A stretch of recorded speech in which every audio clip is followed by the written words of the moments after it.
Olá a todos, sejam muito bem-vindos ao 8º episódio do nosso podcast, o GT Talks. O meu nome é Tânia Maltês e hoje temos aqui um convidado muito especial, Mário Mourão, secretário-geral da UGT, eleito no 14º Congresso, no ano passado, no mês de abril. Mário Mourão iniciou a sua atividade profissional como bancário em 1976, ingressando nos quadros do Banco Espírito Santo. Em 1988, começou a dedicar-se ao sindicalismo, tendo sido eleito presidente da direção dos Sindicatos Bancários do Norte em 2005, cargo que ocupa até hoje. É membro da CPCS, a Comissão Permanente de Concertação Social, e vice-presidente do SES, Conselho Económico e Social. A nível internacional, é atualmente membro do Comitê Executivo da Confederação Europeia de Sindicatos e foi um dos grandes impulsionadores e membro fundador da UNICE-PLP. Sr. Secretário-Geral, muito obrigado por ter aceito este convite. É uma honra para a Comissão de Juventude da UGT poder contar com a sua participação. Obrigado. Para mim é que é uma honra estar aqui com a Presidente da Juventude. Obrigada. Estou com o futuro. Exatamente. É a mistura Estamos entre... no presente, mas com o Exatamente, mistura entre um bocadinho do passado, o presente e de olhos postos no futuro, não é? Pronto, vamos começar aqui então com a primeira pergunta. Lembra-se do motivo pelo qual decidiu dedicar-se ao sindicalismo? Em 88, sim. Sim. Em 88 ainda se vivia aqui um momento de grande agitação social no país. Era frequente haver reuniões, plenários, para que os trabalhadores discutissem os seus problemas. Ainda estávamos no início de uma mudança, depois do 25 de Abril, e isto estava tudo ainda era ainda muito embrionário. Portanto eu estava assistia a tudo aquilo. Eu tinha vindo de Angola, assisti a toda esta movimentação, e isso apaixonou-me, porque era a reivindicação, era a discussão, era o debate das grandes questões que afetavam na altura o setor bancário. O setor bancário teve nacionalizado, depois foi privatizado e, portanto, vivia-se no setor bancário. Aliás, o setor bancário foi uma grande escola no movimento sindical, porque, de facto, foram criados na altura 3 sindicatos, o Sindicatos Bancários Sul e Ilha, os Sindicatos Bancários Centro e os Sindicatos Bancários Norte, e, portanto, senti-me, de facto, que era importante dar o meu contributo para o movimento sindical e que poderia fazer alguma coisa para melhorar também as condições de vida dos bancários da altura. Muito bem. E durante estes anos que se dedicou ao sindicalismo, quais foram assim os maiores desafios que enfrentou? Ou alguns desafios que o tenham marcado enquanto sindicalista? Foram vários, mas destacarei, foi de facto a questão da negociação coletiva, um ACT, um Acordo Coletivo de Trabalho, trouxe muitas mudanças no setor depois do 25 de Abril, a reclassificação dos bancários, a valorização salarial, porque na altura havia grandes discrepâncias entre os níveis, a questão dos SAMs da saúde. O Saúde foi criado em 1976 e, portanto, estávamos na altura a discutir um modelo ideal para o serviço de saúde dos bancários, que é gerido pelos sindicatos dos bancários, e, portanto, havia na altura grandes discussões à volta do que era aquilo, a carreira dos bancários, e, portanto, marcou-me nessa discussão, nesses debates que fomos fazendo. Foi uma marca que me acompanhou até hoje, a questão da negociação, da valorização dos salários, da luta que fomos enfrentando, das greves que houve no setor financeiro, e nessa altura a grande participação dos jovens, porque eu também era um jovem na altura, e, portanto, havia uma participação muito grande dos jovens, Muito portanto, ativa, dinâmica, e uma grande participação nos debates que se fazia nos próprios bancos, mas também nos sindicatos, nas Assembleias Gerais. Portanto, isto havia Assembleias Gerais na altura que se discutia quase a noite inteira, e no outro dia as pessoas tinham que ir trabalhar. E que se enchiam pavilhões de sócios, não é? Eu cheguei a ver os pavilhões de sócios. Cheguei a ver, portanto, aquilo era até fotografias. Exatamente, aquilo era um debate mesmo muito intenso, e, portanto, tudo isso era novo, e isso motivou-me muito para continuar na atividade sindical, onde dediquei quase toda a minha vida, depois muito bem. de 88. E relativamente atualmente, portanto, quais achas que são os principais desafios da atualidade para o GT e para os seus sindicatos? Eu destaco dois. Desde já, naturalmente, que é a valorização dos salários, da negociação coletiva, que são pilares fundamentais do movimento sindical, os sindicatos e a própria central sindical. E, portanto, são dois pilares fundamentais. Mas há aqui uma grande aposta. Estes sindicatos têm muitos anos de história do movimento sindical, mas notamos hoje, e esse é um desafio que se põe à central e aos próprios sindicatos, que é a renovação de quadros sindicais. E hoje nós temos um déficit de participação dos jovens no movimento sindical, um déficit de participação dos jovens nos órgãos e nas estruturas sindicais. E naturalmente que isso põe em causa o futuro. Estas organizações que fazem parte da democracia, não há democracia sem sindicatos, e portanto este é um grande desafio que se põe à central sindical, mas também aos seus sindicatos. É preciso renovar os quadros, é preciso trazer os jovens a estas discussões, porque é aqui, e foi assim que eu entrei, nós temos que criar espaços de debate e de discussão, usando hoje uma linguagem diferente do que se usava há 30 anos. Hoje temos que lidar com a nova geração de trabalhadores que existe, na banca, nos outros setores de atividade, de uma forma diferente que comunicávamos no passado. E ainda não encontramos essa forma que permita chegarmos mais perto dos jovens e atraí-los para a vida sindical. E isso é importante e esse é um desafio que a Central tem. Para que os jovens possam sentir também a paixão ou o desafio que o Mário sentiu há 30 e poucos anos atrás, não é? Eu senti-me protegido, eu tinha ali um grupo, um coletivo, onde nós nos revíamos e, portanto, sabíamos que havia alguém que nos defendia. Isso tem que voltar novamente, porque senão os jovens afastam-se, não se revêem nestas organizações e nós matamos estas organizações que tanto contribuíram para a democracia, para o reforço da democracia e para aquilo que foi conquistado ao longo dos anos. Temos que continuar a conquistar, temos que continuar a reivindicar, mas foi feito muito daquilo que era antes do 25 de Abril e que foi depois do 25 de Abril. Muito bem. E quais têm vindo a ser as estratégias da nossa central sindical para garantir os direitos dos trabalhadores nesta fase de grande mudança, novas realidades, novas formas de trabalho? De que forma é que a UGT se tem posicionado para encontrar respostas para os trabalhadores? A UGT tem no seu ADN uma componente que é muito importante, que é o diálogo e a concertação. Isto é fundamental para que a gente vá conquistando direitos. É evidente que neste momento nós vivemos um momento difícil. Por mais que a gente tente melhorar os salários, melhorar os rendimentos, temos um problema que nos vai puxando para trás, que é a inflação. E as pessoas não sentem, às vezes, essas melhorias. E, portanto, porque a inflação tem subido de uma forma descontrolada, felizmente está a inverter a situação, mas aquilo que foi feito para melhorar e aquilo que os sindicatos possam fazer no âmbito da negociação coletiva para melhorar os salários, quando chega aos destinatários, que são os trabalhadores, muitas vezes eles não sentem porque a inflação come tudo aquilo que foi custado. E aqui temos a verdade é que não tem mais rendimento disponível, não é? Exatamente. E aqui temos um problema. E, portanto, ainda não encontramos a melhor forma de ultrapassar isto, mas eu acho que nós estamos a fazer esse trabalho, temos que fazer esse trabalho e que vamos conseguir.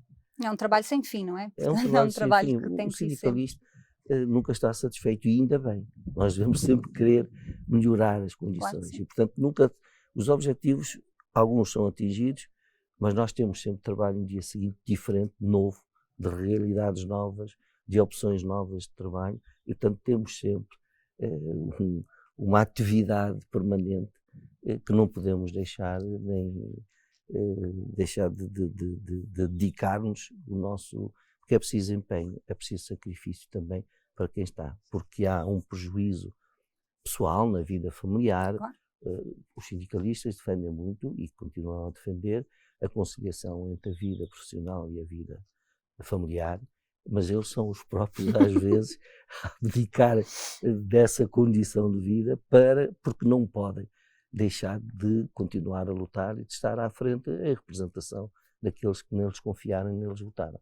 Portanto, é um trabalho permanente, dinâmico, do qual só quem gosta também se dedica a isto e não sente esforço nem cansaço, porque todos os dias é um dia novo. Isto de ser eleito, não é? É um desafio e é uma grande responsabilidade, não é? É uma grande responsabilidade, porque para sermos eleitos é porque houve muita gente que votou em nós, porque acreditou naquilo que foi as nossas propostas, porque acredita em nós, e a pior coisa que podemos fazer é,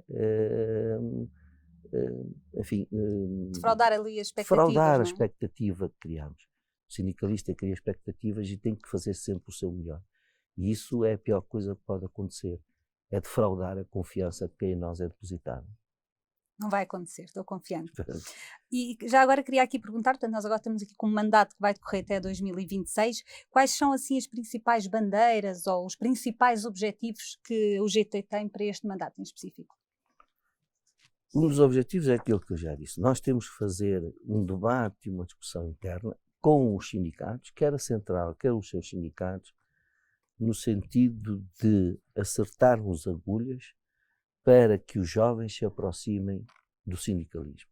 Este é um desafio que tem que estar sempre presente. Tem que estar sempre presente. A outra é aquilo que todos nós nos confrontamos. Nós representamos trabalhadores que estão nos seus postos de trabalho.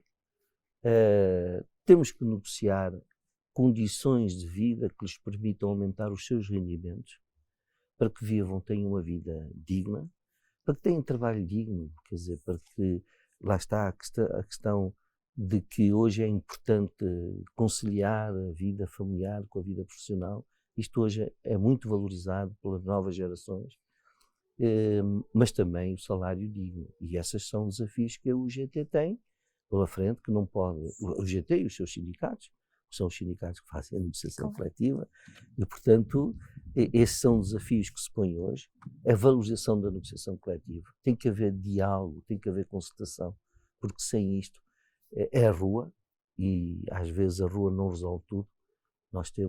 Há um momento para o diálogo, há um momento para a concertação, mas depois também há um momento para a luta, caso as outras duas situações não funcionem. E, portanto, são desafios que se nos colocam hoje, e a UGT tem uma grande responsabilidade pelo lugar que tem na sociedade portuguesa como um parceiro social credível no âmbito da CPCS.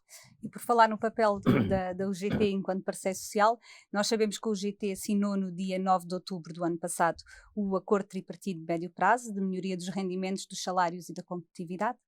De que forma é que o Mário considera que este acordo contribui, ou irá ainda contribuir, não é? Porque na verdade entrou em vigor apenas no início deste ano, para uma melhoria das condições de trabalho e da vida dos jovens trabalhadores, mais especificamente até dos jovens trabalhadores? Este acordo prevê situações que de facto vocacionadas para a nova geração, para os jovens. Nós temos um problema em Portugal, que é os jovens, aliás a geração mais qualificada é o que se diz e que é verdade, mas estamos a perdê-lo. O país está a investir nestes jovens e depois estes jovens para terem um rendimento condigno com aquilo que foi a sua formação, têm que emigrar, têm que sair do país para encontrar esses salários dignos para aquilo que é a sua formação académica e profissional também. E o acordo que a UGT assinou foi um acordo que introduz pela primeira vez a questão fiscal, que foi sempre recusada a discutir. Nós vamos ver se o acordo é cumprido, mas este tem um prazo até 2026. Claro. Só no final é que a gente pode fazer um balanço. Mas há uma outra condição, é monitorizar o acordo permanentemente relativamente às medidas que foram aprovadas. E, portanto, a UGT está a fazê-lo. Como eu disse, a inflação está a fazer com que o acordo tenha repercussões positivas nas famílias, mas de uma forma mais lenta, por via da inflação.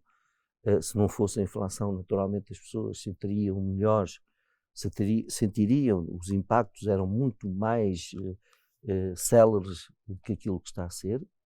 E, portanto, mas aqui é um caminho que temos todos que percorrer, mas achamos que este acordo vem trazer, quer para os jovens, pelas políticas que foram introduzidas na melhoria dos salários, no salário de 1.320 para jovens qualificados, na questão da fiscalidade, a neutralidade fiscal, que foi outra das medidas que entraram, a questão do crédito de habitação, que não foi fácil, um dos parceiros, que era o Governo, introduzir no acordo o acompanhamento relativamente às taxas de juros e o que está a verificar hoje das dificuldades que isso está a trazer às famílias portuguesas, nomeadamente afeta mais os jovens.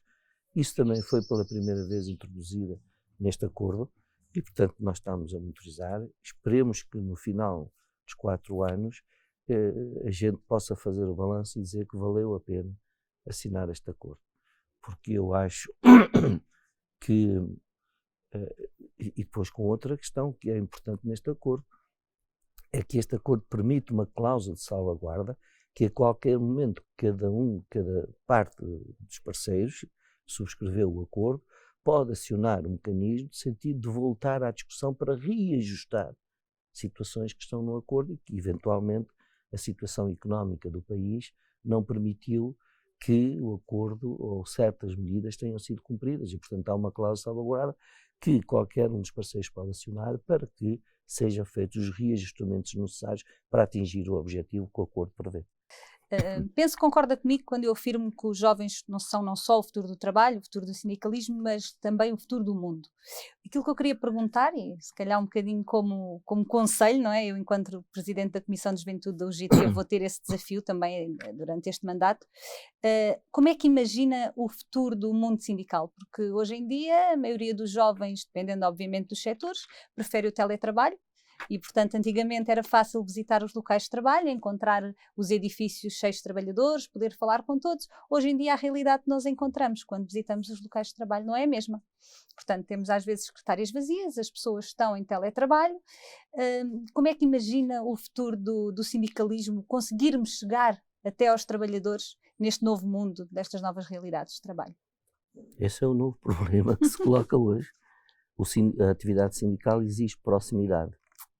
E estas novas opções que vão surgindo, teletrabalho, que teve um impulso com a pandemia e proporcionou, de facto, o recurso ao teletrabalho, e isso afasta os trabalhadores. Para um movimento sindical, isso é um problema que o movimento sindical tem que discutir e ver como é que ultrapassa essa dificuldade, porque, de facto, a proximidade é importante no movimento sindical, no sindicalismo.